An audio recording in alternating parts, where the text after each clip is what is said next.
My name is Sarah McCormack and I'm the head librarian at Brooks Public Library. Today I'm here with Harold Weber, our cowboy poet, for our 7th annual Cowboy Poetry event.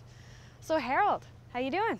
I'm doing well. How are you doing, Sarah? Fantastic. Can you tell me a bit about how you became a cowboy poet? Well, I grew up on a farm, bought a ranch back in '75, and years on the ranch, and kind of ended on 2000 and when we retired. And in that last couple of years, I was doing, just working and had to do a poem at agriculture supper, where there was other guests supposed to be the entertainment. I ended up being the entertainment. And I did a couple poems, and I go back to my wife's at the table, and she reaches across the table and takes a glob of mud out of my eye. So I said, that's a poem right there. And I wrote this poem. We loaded out cattle today in the snow. There's no frost in the ground below. The crowlet gets deeper as the cows mill around, and the mud underneath just sucks you down. There's mud in your mouth and there's mud in your hair. Just about makes you wish you weren't there. Sounds like you can get inspiration from anything.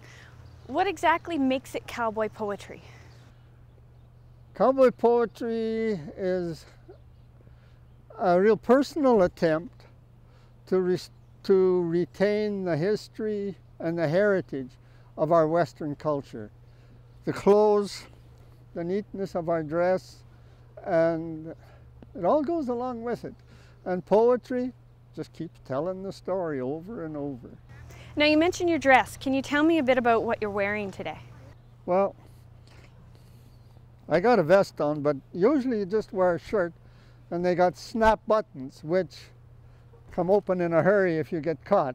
Okay. And the wild rag around your neck, it's for a lot of purposes. Keeps the dust off your face if you have to wear it over your nose, and keeps the sun off your back of your neck, same as your hat. And the cuffs, they're real protectors when you're roping and in the brush, same as leather chaps if you're wearing them. And that's what I dress. And the boots, the high heels, keep your foot from going through the stirrup, and the toes let you get in there quickly when you have to. So yeah, that's the way things go. So you collect poetry as well? What kinds of things do you have? I have quite a collection of different poetry books, a lot of the Western poetry artists, and I have a collection of books, poetry books that go back to the 1700s. And they are tremendous, tremendous poems in some of those books, yes. Wonderful. And what is it about cowboy poetry that you love so much? Well, pardon me. Cowboy poetry tries to have a cadence of the movement and the trot of a horse. When you do your poem, you can just feel you're bouncing along. and it's the history and the stories that come out of the Western culture. Yeah. Thank you very much. We're so happy to have you here. Come on down to the Brooks Public Library and check it out. We have lots more cowboy poetry information and cowboy poetry on the shelves. For more information on this or any other event, please contact the Brooks Public Library at 403-362-2947 or check us out online, shortgrass.ca/BPL.